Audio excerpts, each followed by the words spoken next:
क्या आप कोई नई प्रॉपर्टी या फिर पुराना मकान खरीदने की सोच रहे हैं, लेकिन आपको ये नहीं मालूम कि इसको खरीदने के लिए किन डॉक्यूमेंट्स को चेक करना बेहद ज़रूरी है? तो आज का ये शो हमारा आपके लिए है।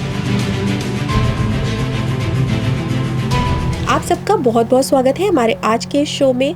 देखिए, अगर आप कोई नई प्रॉपर्टी या फिर पुराना घर खरीदना चाहते हैं तो कुछ जो दस्तावेज़ हैं वो आपको अच्छे से पहले चेक कर लेने चाहिए, क्योंकि घर खरीदना हर आदमी की ज़िंदगी का सबसे बड़ा निवेश होता है। क्योंकि पाई पाई जोड़कर बड़े अरमानों के साथ आशियाना खरीदा जाता है, इसलिए इस महंगे सौदे में सावधानी बरतना बेहद ज़रूरी है। आज हम आपको ऐसे ही कुछ अहम दस्तावेजों यानी कि डॉक्यूमेंट्स के बारे में बताएंगे जो आपको डील फाइनल करने से पहले अच्छे से चेक कर लेना चाहिए और इंश्योर कर लेना चाहिए। तो पहले जो आपको चेक करना चाहिए वो है टाइटल डीड। ये दर्शाता है कि प्रॉपर्टी किसके नाम पर है और उसे कैसे प्राप्त हुई है। फिर आता है एनक्रम सर्टिफिकेट। ये सर्टिफिकेट ये बताता है कि प्रॉपर्टी पर कोई लोन, टैक्स या अन्य बकाया तो नहीं है। और फिर आता है ऑक्यूपेंसी सर्टिफिकेट यानी कि ओसी। ये दर्शाता है कि प्रॉपर्टी निर्माण के नियमों के अनुसार ही बनी है। इसके साथ ही आपको सेल डीड भी चेक करना बेहद ज़रूरी है। ये प्रॉपर्टी के खरीदार और विक्रेता के बीच का समझौता है। और पोजीशन लेटर के बारे में तो आपको बिल्कुल नहीं भूलना है। ये बताता है कि प्रॉपर्टी पर आपको कब्जा कब मिलेगा।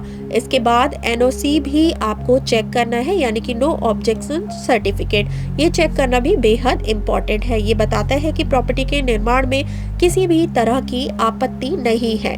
और अंत में आपको खसरा नंबर चेक करना है। ये ज़मीन से जुड़ी हुई जानकारी प्रदान करता है।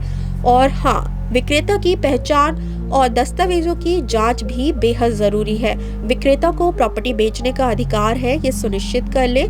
और कुछ ऐसी ही अन्य महत्वपूर्ण जानकारी है जो आपको ध्यान देनी चाहिए, जैसे कि प्रॉपर्टी के लेआउट और आसपास की सुविधाओं की जांच कर ले। प्रॉपर्टी खरीदने से पहले प्रॉपर्टी की कीमत की तुलना करें और सर्वोत्तम जो सौदा है वो प्राप्त करने का आप प्रयत्न करें। किसी भी कानूनी या वित्तीय समस्या से बचने के लिए एक वकील या फिर रियल एस्टेट सलाहकार से आप सलाह ले लें।